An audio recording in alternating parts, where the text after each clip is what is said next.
Como ya sabes cuál fue el motivo de tardarse en la carta, ¿verdad? No necesito explicarte más sobre la misma cosa.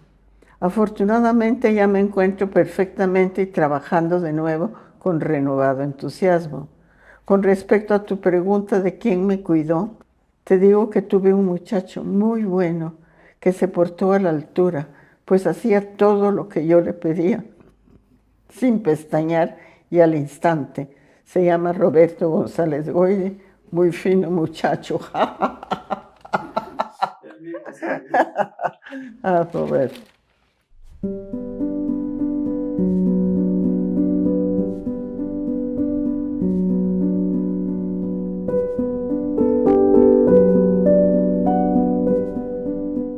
¿Qué representan para usted hoy en día esas 83 cartas? ¿Qué siento? Un sentimiento de amor y de alegría. Fue un gran placer volverlas a leer, fíjese. Nosotros vemos acá en su casa mucha obra de don Roberto. Por supuesto, que ya está heredada.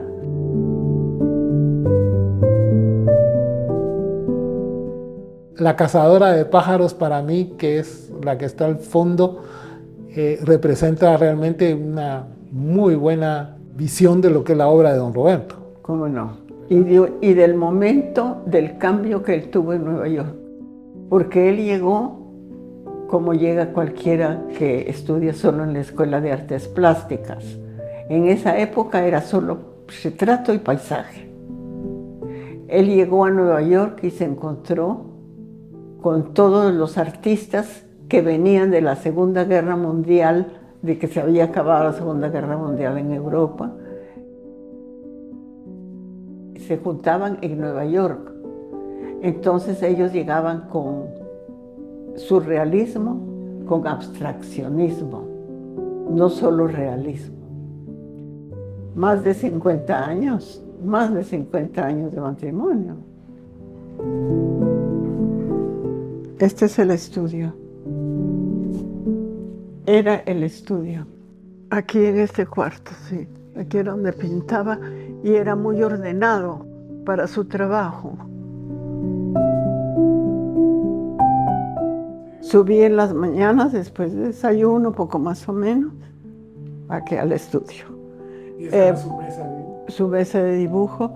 Y en la tarde, después de almuerzo, descansaba un poquito y se hacía otro poco de trabajo.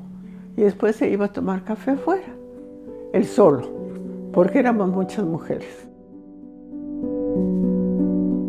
Como persona era una persona tranquila, ordenada, comprensiva, serio. Las cartas me ayudaban mucho para seguir enamorada de él. Me siento muy orgullosa de haber sido escogida por él.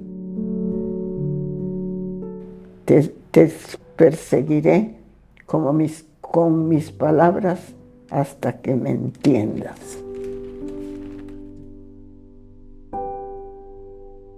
Bienvenidos al podcast Pensares y Saberes en su episodio Cartas desde Nueva York. Estas cartas desde Nueva York son el resultado de la investigación que se hizo sobre el legado de la correspondencia de don Roberto González Goyri a su entonces novia Carmen Pérez Avendaño. Nos acompañan en esta oportunidad la doctora Marcia de Schwank, doctora en Historia del Arte y catedrática universitaria, graduada de esta universidad en la carrera de Letras y Filosofía. Contamos con el padre Dennis Leder, que es sacerdote jesuita y artista contemporáneo. Vamos a platicar ahora sobre ese contenido de las cartas. Y primero, Marcia, ¿qué fue lo que a usted le produjo la lectura de este libro? Bueno, antes de hablar de qué sentí al leer las cartas, primero yo conocí a don Roberto, en varias ocasiones estuve en su casa, y en fin, y era una persona muy tranquila, muy reposada, muy serena, muy callada más bien, diría yo, porque iba explicándome alguna obra, yo iba buscando información para una tesis o un trabajo que estaba haciendo, y entonces me dedicaba ese tiempo con tanta calma, yo diría que hasta con cariño. Hablaba no solamente de su obra, sino de la idea de que yo llegara a visitarlo. Y doña Carmencita, por supuesto, siempre andaba por ahí dando vueltas porque ella siempre estaba pendiente de todo lo que hacía don Roberto.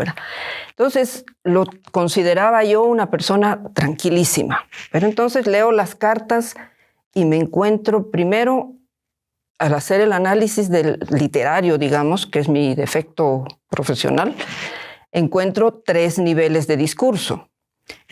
Y si esos se produce en todas las cartas, excepto las 3 últimas que ya son más familiares, pero todas las otras hay 3 niveles. Uno es el nivel familiar y, digamos, amoroso, del novio que le escribe a la novia. El otro es el nivel de su manera de entender qué es el arte, cómo él recapacita y piensa y elucubra alrededor de lo que para él es el arte y la pasión que él siente por su arte, por cómo está haciendo su arte. Y el otro nivel es las descripciones que le hace de todo lo que él va visitando en Nueva York. Entonces, Nueva York para él fue una ciudad que lo impresionó de buena manera, a pesar de que es una ciudad puede ser tan agresiva, ¿no? Pero no solo es la ciudad, es que los primeros pasos fueron aprovechar al máximo la oportunidad de visitar todo lo cultural que encontró. Y entonces las descripciones que hace del ballet, esa parte creo que es la carta 3, donde dice que salió del ballet, que llegó a su casa y que esa noche era una magia y era una cuestión, era una orgía de cultura y de danza y de música y que no sé, es una pasión. Luego, y que dice en un momento dado, si me hubieran inyectado, si hubieran sacado de mí sangre, no hubieran sacado sangre, sí, sino arte. Sino arte, sí. Luego va a un concierto y en fin, por ejemplo, va a una ópera y los decorados están hechos por Chagall y por no sé quién era el otro artista, no me acuerdo, pero igual dice, es que esos decorados, es que todo le fascinaba. Dalí. Dalí era. Dalí y Chagall. Sí, entonces todo eso vive totalmente con una pasión las 3 partes, ¿verdad? Ahora, el primer discurso, que sería el de la familia, el del amor, me impresiona primero porque es un jovencito de 23 años que le escribe a una novia de 18 con un respeto, y es una prosa poética la que usa de vez en cuando le está contando algo, ¿no? Pero además la trata de Carmencita, querida Carmencita. Un poquito más adelante ya dice negrita, ya va un poquito más confianza, pero nunca hay algo que no pueda ser leído por cualquier persona. No llega a unas frases fuera de lugar en absoluto, que la extraña, que piensa en ella todos los días, todo eso, pero con un respeto, una educación y un cariño que se ve, que aflora ahí, ¿no? Pero dentro de eso, además, hay una especie de maestro, padre, guía, que le va diciendo, mira, tienes que leer mucho, pero te voy a recomendar que leas, por ejemplo, a Unamuno, que es lo que a él le fascinaba, Unamuno. Vas a descubrir en Unamuno todo lo que yo te he contado y te he hablado y no sé qué. Luego va y ve la exposición que estaba, un préstamo del Museo de Viena y presentan ahí, aparece una obra de Velázquez. Dice, he visto el Cristo de Velázquez, el Cristo que aparece en la obra de Unamuno. Bueno, entonces cada una de esas es como un padre, un hermano mayor que la va guiando a ella. Sí. Entonces es realmente como una enciclopedia y ella se entiende, se queda sobreentendido que ella le pregunta y que le cuenta, ya leí tal cosa, entonces ves que te dije que qué bueno que leyeras tal, que me alegro que ya lo leíste. Bueno, por otro lado, si ella no le contesta, dice, no me has contestado, o si me contestaste pero no me dijiste si leíste lo que te encargué. O me escribiste con lápiz. Sí. Patoja malcriada. Sí. ¿Desde cuándo se escribe a su novio con lápiz? Sí. Entonces, No, a mí lo primero que a mí me sorprendió de las cartas fue, a primera vista, fue la caligrafía. también. Una sí, caligrafía impresionante, muy cadenciosa, escrita todas las cartas con pluma fuente. No existían los bolígrafos, Sí. entonces eran plumas fuentes, y su estructura dentro del papel muy medida, muy controlada. Unas líneas rectísimas. Desde ese tiempo ya el correo como que fallaba, ¿verdad? De los 48, 49 y 50, el correo, y él se expresa el ansia que él tiene por recibir la respuesta. ¿Por qué no me has escrito? Me has tardado tanto. Sí. O sea, y el correo, tal vez la carta de respuesta le llegaba cuando él Ya había hecho, la otra reclamando, ¿verdad? Sí. Entonces es esa interacción. Pero yo cuando empiezo a leer las cartas, empecé a oírlo a él. Por su forma de redacción, las cartas es oír a don Roberto, cómo se expresaba. Y eso es lo que digo yo, que él no pensaba la palabra, fluía. Y el vocabulario es amplísimo. Pero nosotros nos vimos muy frecuentemente. Yo iba a la casa, no con grupos, era Roberto, Carmen, yo, para almorzar un poco. Y siempre lo que me impresionaba mucho de él era su apertura y su interés en la juventud, ¿verdad? Una persona mayor que tenía este tipo de apertura. Ahora, en las cartas, lo que me sorprendió y me llevó a agregar mucho más de los pocos frases que yo puse en el artículo sobre sus pequeñas esculturas, que era 3 años que estaban separados. Un amor muy fresco y separado. Pero además muy sólido. Bueno, mire, no voy a entrar en esto porque yo no sé cómo se puede ser sólido después de separación 3 años.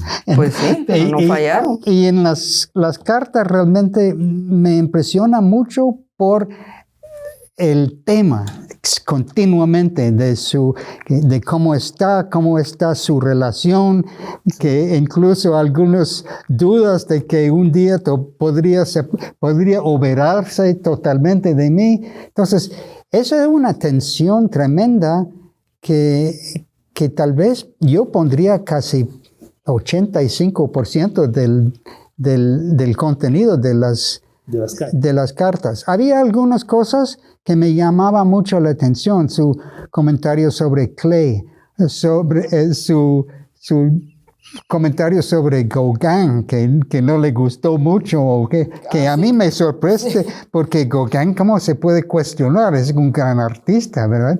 Su vida moral podría ser otra cosa, pero...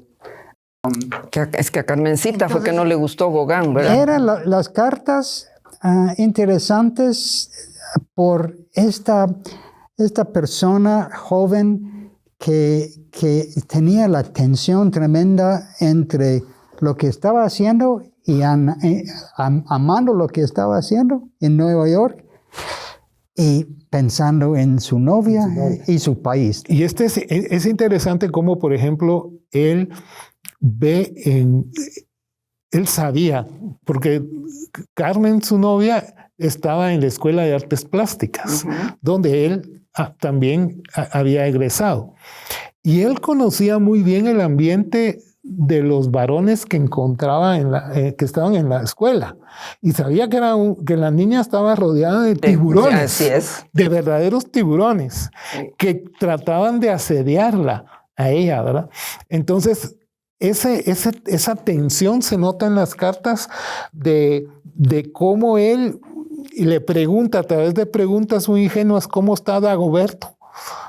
Dagoberto no me ha escrito. Salúdame a Pipo. Salúdame también a ¿cómo se llama? Que fue a México con Orozco, Franco. con Franco, y dice, ¿cómo están? No me han escrito, pero realmente lo que quería era saber de otras voces cómo estaba doña Carmen. Y ahí es donde yo creo que ella no le contaba y entonces él trataba de averiguar. Sí. Y a veces le decía, tus silencios me dicen mucho. Sí. Yo sé que no puedes expresarte, no lo dice exactamente libremente, pero sé que te cuesta, pero con tus silencios yo entiendo lo que me quieres decir porque te siento cerca. Pero ella tenía, pienso yo, el pudor o la timidez o lo que sea de contarle algo que le decían o que le pasaba, pues. Y digamos, se dibuja muy bien la imagen de doña Carmen en las cartas, como una mujer, pues fue una de las primeras mujeres que trabajó y que tenía su trabajo. Y que daba clases. Y que daba clases de español, y no daba clases de español a cualquiera, no, al cuerpo diplomático, especialmente a la embajada americana. Ella le dio clases a los embajadores de español. Entonces, era una mujer muy independiente para la época, ¿verdad?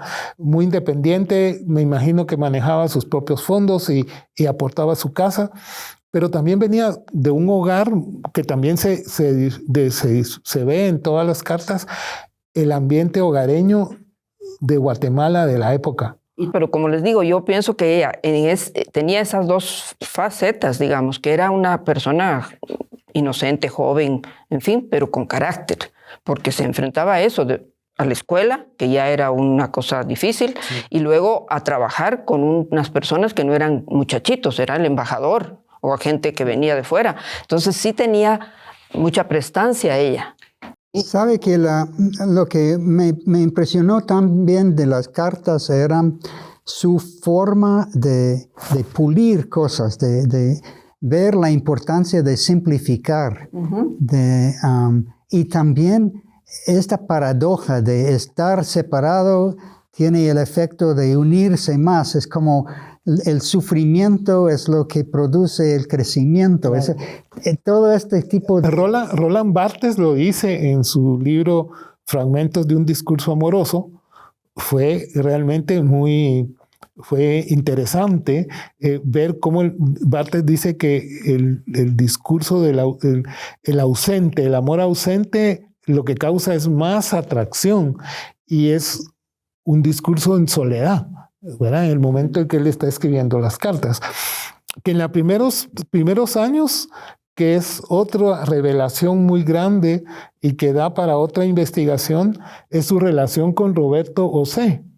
Roberto Osé, él siempre fueron pareja allí en Estados Unidos, llegaron juntos, vivieron juntos, y él fue el padrino de su boda, ¿verdad? O sea, Roberto Osé conoce a su esposa en un museo, y a partir de eso... ¿Norteamericana? No, era dominicana, de la República Dominicana. Y la conoce ahí y se hacen novios, y entonces se empieza a ver, se puede notar en las cartas cómo Roberto ya se va quedando solo. Porque ya los fines de semana ya no los disfruta con su amigo, sino que los disfruta solos. Y después se hace amigo de otros chicos, otros artistas, y se van a Washington. Esa es otra etapa, que llega a Washington y es una ciudad que lo impresiona y le encanta. Y con toda razón, porque después del barullo de Nueva York, Washington es algo... Perdón. Nueva York y Washington. Washington es tan es como... Escéptico, es como un museo. Sí. Y tiene un museo, uno de los grandes. Y además la arquitectura es una arquitectura limpia. Nueva York tiene... Vida, sí. Sí, claro. Y pasión. Yo creo que Washington tiene cabeza, tal vez, a veces. Sí. Pero lo que me impresionó sobre su visita a Washington era esta parte de la Galería Nacional, que es la pintura ¿cómo se llama? ¿El Giotto? Sí, de antes del Renacimiento. De la época medieval. Sí, no, pero del gótico. Del gótico. Sí, es el año 13, 14, antes, en la escuela de Siena y todo. que son fantásticos, realmente son, pero es curioso también con el estilo de esta pintura, es muy vinculado con las edades, ¿verdad? Lo antiguo, lo primitivo, lo moderno, y tal vez por eso comentó tanto de... Y también él comenta que está trabajando unas esculturas o pensando en su escultura, pero a partir del ballet, del primer ballet, donde él encuentra la magia y dice, es que estoy impresionado porque todo es una magia y también se puede relacionar con el mito maya. Sí. O sea, él nunca deja de pensar en sus raíces. Hay en otro momento donde dice, voy a hacer mi trabajo, ya me di cuenta que lo que tengo que hacer es pulir y quitar todo lo que no importa. Hay que sacar y simplificar la obra, pero siempre puede haber un punto de contacto con el mundo maya. Cuando comenta de ir a una presentación de Martha Graham y ver por la primera vez danza contemporánea, ¿verdad? En su tiempo. Es curioso, como paréntesis, anoche o anteanoche empecé a ver el inicio de la película de Almodóvar, que es Habla con ella, y hay una danza de Pina Bausch. Y yo me imagino que cuando vemos Pina Bausch, es lo mismo que Roberto viendo a Martha Graham, que no se puede entender con las normas que se establece la danza, sobre todo en Guatemala, donde hemos realmente descuidado mucho la importancia. Pero Roberto siempre descubría y estaba abierto. Sí, abierto y fascinado con todo lo nuevo. Sí. Y también hubo un momento en que las cartas son una nueva forma de decir te amo, ¿verdad? En diferentes niveles. Sí, y momentos. Y la presencia de Guatemala, que es algo que yo he notado en su obra posterior, veo cómo lo maya sigue teniendo relación en él. Y desde la primer carta, él se asombra por ver en el avión la selva maya. Sí. Y está todavía muchos monumentos cubiertos. Sí. Entonces dice, ahí está, ahí tenemos, dice, esos lomos parecen como lomos de animales fantásticos dentro de la selva verde, ¿verdad? Queda todo lo que es. Eran todas las pirámides, ¿verdad? Pero era la época, el avión iba por Yucatán, iba por Mérida. O sea, llegó a Mérida primero. Sí. Por supuesto, ve toda la selva. Sí, pues. Sí. O sea, a él todo eso, todos los detalles. Pero es curioso que él empezaba a cambiar de un estilo más conservador antes de ir a Nueva York. O sea, había como algo, como una inquietud por dentro de abrirse a lo moderno en un ambiente donde no daba muchas posibilidades, ¿verdad? No. Su inquietud de irse a Nueva York fue eso, de buscar exactamente algo diferente. Sí. Y entonces él llega con la mente abierta y lo absorbe todo como esponja. Sí. Todo lo absorbe y todo lo entiende y todo lo acepta y además trabajaba muchísimo, sí. Porque primero va a la escuela de pintura, que no era lo que buscaba, pero en fin se queda, luego ya finalmente se va a la de escultura. Y otro elemento otro momentito en que lo goza es cuando se encuentra con Lipstick. Sí. Ay, ahí sí, para él fue la gloria conocer la obra de Jack Lipstick. Sí, ajá. El amor es uno, y lo mismo sucede con las religiones, que no son sino diferentes caminos para llegar al mismo fin. Y otro tanto sucede con el arte, para el cual solo existe un espíritu único, dentro de la enorme variedad de formas que le dan estructura. Carta 11. Otro de los temas que surge en las cartas desde Nueva York es la espiritualidad y el arte. Él tiene un concepto del arte muy peculiar. Especialmente él lo refiere que es como un círculo en movimiento que crea algo. Pero ¿cómo lo interpretó usted esa parte del libro, padre? Yo no sé por qué nosotros nos entendíamos tanto, pero al leer las cartas y algunos conceptos que Roberto comenta, entiendo que primero la idea de que el arte es una conexión con una fuerza mayor, sí. Que viniendo, y esto era novedad porque yo no conocía mucho la historia de su fe, ¿verdad? Sabiendo que comenta en las cartas que iba a la misa, comulgaba, entonces era parte de una cultura muy firme en Guatemala hasta hace poco tiempo. Entonces, esta parte no me sorprende. Lo que me interesa más, y me interesé más, era la forma en que él contempla el arte como un lenguaje propio que puede ser por medio de la ópera o por el ballet, pero siempre con alguna parte que se conecta con su experiencia de Dios. Sí. No, y se puede ver, digamos, en obras señeras ya de él, como el mundo maya, y especialmente una obra que a mí me impresiona cada vez que la veo es la Ixquic, que forma parte de la pintura, que forma parte del mural que está en el Museo de Arqueología y Etnología de las Religiones, y que después hizo una versión individual solo de Ixquic, que está en la Universidad del Valle, dentro del legado a Guatemala. Es impresionante cómo él logra esa comunicación de las formas con la espiritualidad de Ixquic, ¿verdad? Que lo hacen de manifiesto, y que también algo surge en sus otros murales que él hizo, que son señeros también, ¿verdad? Pues sí, el de la iglesia, el de San Ignacio. El de la villa.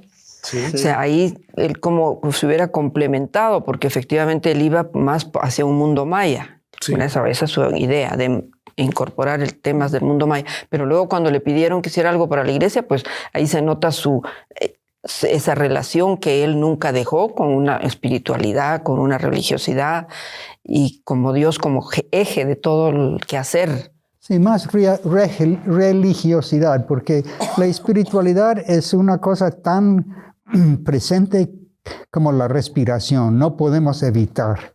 Ahora, cuando uno atiende esta dimensión propia, entonces afecta cualquier imagen que pinta, sea representativo o sea abstracto, ¿verdad? O no representativo. Entonces, depende muchas veces desde qué puerta uno entra. Yo creo que Roberto era una persona sumamente atento a sus sentimientos, a sus movimientos, a su espíritu, ¿verdad?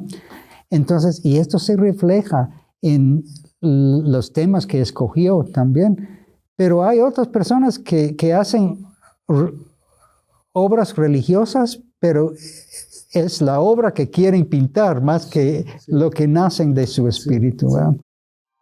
El espíritu que caracteriza la época actual es el individualismo. Cada quien quiere pintar de una forma diferente a como lo hacen los demás.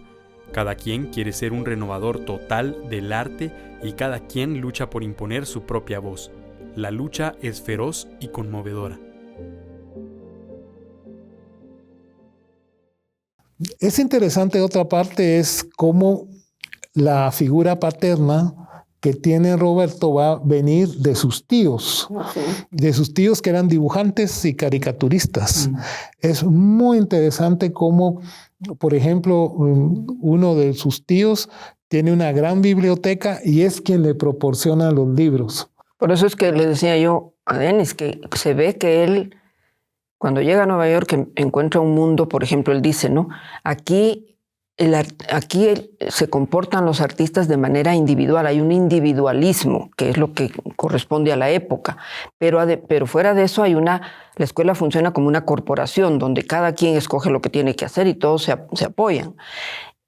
Y fuera de eso, empieza él a dar una serie de explicaciones de lo que quiere del arte, y a mí me hace pensar que los tíos ya le habían enseñado, en manera particular con la biblioteca y porque eran artistas, pero luego que la ENAP en ese momento sí le dio una base, una educación, porque en ese momento la ENAP sí era una buena escuela de arte. Se nota que realmente él va muy bien preparado a Nueva York, con lo que sabe, y logra defenderse con todo lo que sabe. A pesar de que los tíos decía que no vuelvan como bohemios, ¿verdad? O y criticaban también a Mérida, ¿verdad? El arte de Mérida. Entonces, Carlos Mérida. Entonces, era como una tensión dentro de su propio espíritu, porque probablemente aprendió todo sobre el arte por los libros de su tío. Sí. Las grandes pinturas. Pero a la vez estaba sintiendo algo que correspondía a un mundo. A un nuevo mundo. Sí, a su época. No, y cuando él llegó, o sea, hay una parte de una carta donde ella le dice qué corriente está ahora de moda allá en Nueva York. Entonces le dice, no hay una, dice, hay muchas. Y entonces aquí tú tienes que escoger de acuerdo a tu personalidad y a tu vocación.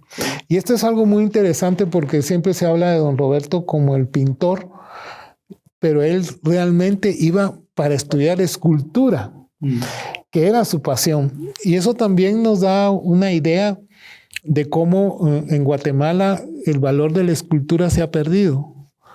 Y se perdió en todo ese transcurso. Cuando él viene, todavía logra los proyectos del mural del IX, el mural del Banco de Guatemala, el del crédito hipotecario, el Tecunumán, ¿verdad? Que logra hacerlo.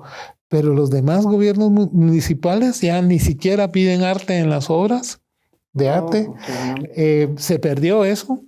Y al mismo tiempo el valor de la escultura fue poco apreciado por las galerías y hoy en día es muy escasa la escultura que hay. Bueno, sí, si consideramos que hay una diferencia entre qué es una escultura con un fundamento teórico estético y las esculturas que van haciendo por ahí, que también eso tiene que ver, porque cuando él regresa, en cualquier momento la escultura monumental es muy cara, ya sea fundición, ya sea concreto, lo que fuera, es mucho más barata la pintura y más fácil de manejar, de exponer, etcétera. La escultura es muy complicada para un país que no tiene pues una riqueza y unos gobiernos que tampoco les interesa invertir en eso, por supuesto. Pero a él le tiene que haber costado mucho en Guatemala poder desarrollar la escultura, pues por eso, y tal vez por eso se inclinó por la pintura, porque tiene mucha más pintura que escultura, sí, ¿verdad? Sí. Un día Mario Monteforte Toledo me dijo, estábamos hablando, no sé por qué, a qué vino el asunto, y me dijo, es que Roberto no es pintor, Roberto es escultor. Ay, perdón, dije yo, bueno, ok, sí. Pues sí. Me siento feliz.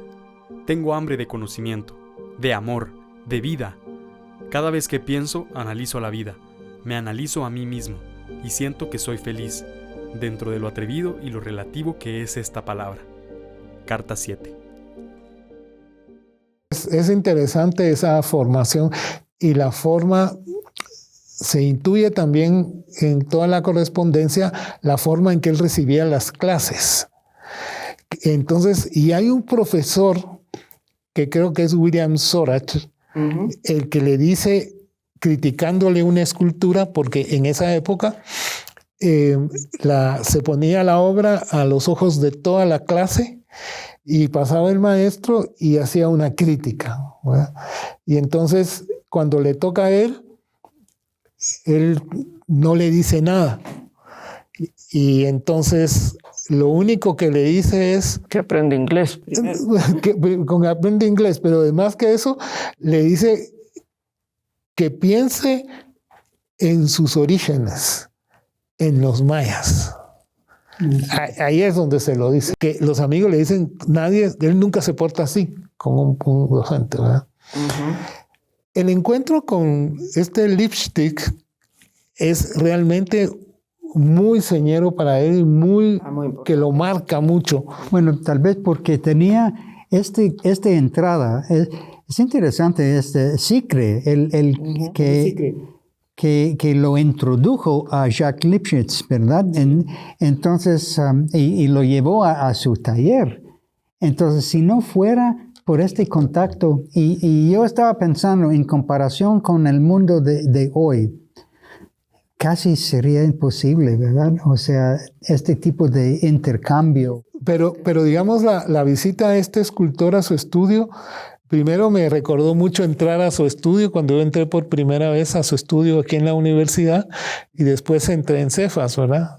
Cómo se ve, los olores, las texturas de los cuadros que van en camino, las ideas en bocetos de papel.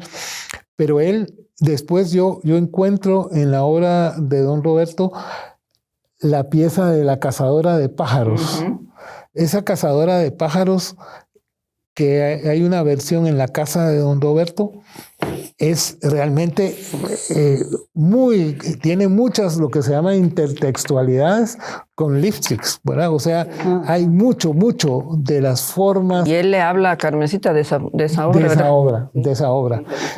Sí, esa que es la cazadora de pájaros.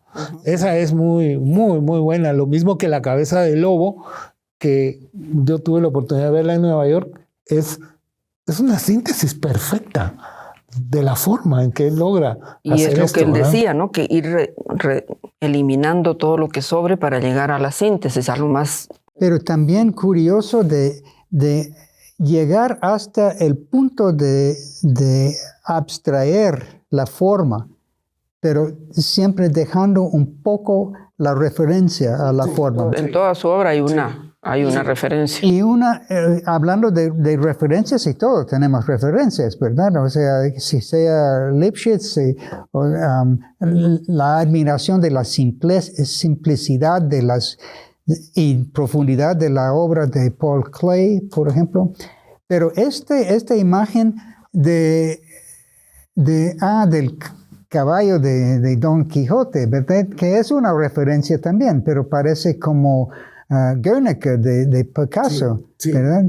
Tiene como este tipo de energía y apenas se reconoce lo que podría ser la imagen, ¿verdad?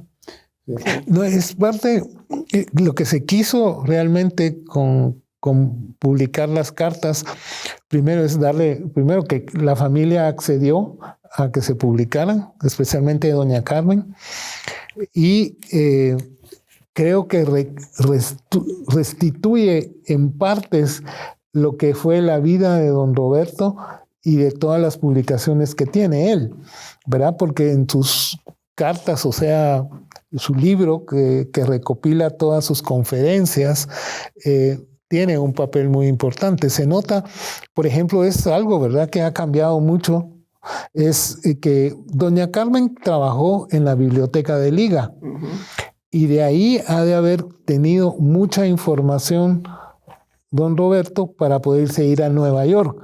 ¿Por qué se fue a Nueva York y no se fue a Chile o se fue a Europa? O a México. O a México, o a España, que era lo más fácil, ¿verdad? Tal vez lo más cercano, pero no, él se va a Nueva York. ¿Sabe? Este punto del ambiente en Nueva York es importante porque los mismos artistas que formaban el expresionismo abstracto, ¿verdad? William de Kooning, Jackson Pollock, Mark Rothko, Hans Hofmann, Franz Klein, toda esta gente que habitaban en Nueva York a ese tiempo, pero no estaban recibidos muy bien. No, y digamos en el momento en que está don Roberto en Nueva York, se da la gran controversia con el Metropolitan, que convoca una gran escultura de la visión pictórica de Nueva York, de Estados Unidos. Y cada estado iba a mandar obras al Metropolitan. pero no aceptan las obras de todo lo Extranjero. de extranjeros porque decían que esa no era obra de arte, que eso era otra cosa y que no.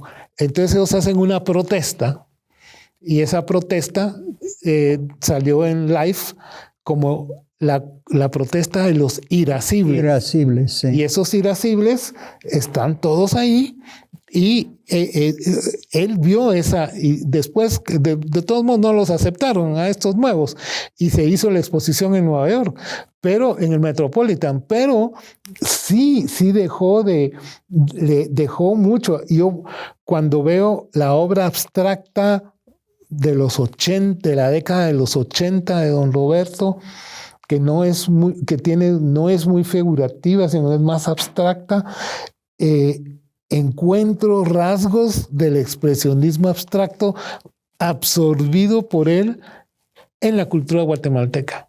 O sea, el uso del color, todo esto, ahí lo aprovecha en esas nuevas obras. Y es que el momentito de esa transición para Estados Unidos, lo que venía de Europa era algo que no cabía en su imaginario. Era otro tipo de arte el que hacían en Estados Unidos y el Metropolitan era lo clásico. Sí. Por eso es que el Metropolitan dijo, no podemos poner estas cosas. Sí. Pero entonces Guggenheim aprovecha eso y ahí es donde se va a formar la galería y después más adelante el museo, y esa acoge a todos estos extranjeros que venían con las grandes ideas del expresionismo abstracto y todo lo demás. También era un momento en el arte donde el inconsciente, la psicoanálisis era algo novedoso, o sea, una forma de interiorizar hasta el inconsciente de uno, es decir, la parte de uno donde no se puede tener conocimiento. Y yo creo que esto libera otra forma de confiar en lo que nosotros hablamos de intuición, ¿verdad? De espontaneidad, de hacer cosas que realmente no se puede expresar por qué, pero ocurre en la forma de hacerlo. Y en algunas de las esculturas se mira este tipo de... Algo que es interesante es también que se mantienen los dispositivos que hay ahora todavía, como la exposición, el catálogo, la nota de prensa, que ahora ha cambiado a otros formatos, pero que él tiene que involucrarse en eso cuando él hace la difusión de su propia obra en Nueva York, porque tiene 2 exposiciones. Sí, y en el catálogo le ponen el grabado de él. El grabado de él, o sea, eso es muy importante. Y en Washington logra una notoriedad, tanto así que logra una exposición en Los Ángeles, en California, que logra llevar, o sea, toda esa. Y además estaba pendiente de los acontecimientos artísticos de Guatemala, porque me imagino que doña Carmen le contaba a través de la carta. Entonces... Sí, y le dice que iba a haber un certamen. Un certamen. Sí. Entonces yo busqué y está la convocatoria del certamen. Y él había mandado la obra. Y él mandó la obra y era escultura, era una cerámica, y tuvo muchos problemas para el ingreso de la obra. Y como siempre en Guatemala, ¿verdad? En la aduana se les ocurre que hay que pagar impuestos. Que hay que pagar impuestos y todo. Entonces él estaba angustiado que había gastado y no, la obra no recibió el apego que él creyó que iba a recibir. Esa obra forma parte de la colección del arquitecto Montes hoy en día. Entonces hay que ver que ya desde ese momento la vinculación entre los arquitectos y los artistas era muy grande. Y entonces la casa de Don Roberto fue diseñada por Montes. Ah, sí. Sí, la casa de la zona 2 de Don Roberto fue diseñada por Montes. Sí, eso me comentó doña Carmen. Entonces es muy interesante esto. Pues solamente les quiero agradecer que hayan estado con nosotros acá. Gracias, Padre Denis, y gracias, Marcia, por estar aquí, hablar de Don Roberto. Y esperamos que el público pueda adquirir el libro que está de venta aquí en la biblioteca, y pueden adquirirlo. Van a gozar un idilio amoroso que terminó en una boda que duró más de 50 años. Yo celebré los 50 años de... Se celebró y con una descendencia de 10 hijos. ¿Verdad? Muchas gracias y hasta el próximo episodio de esta serie.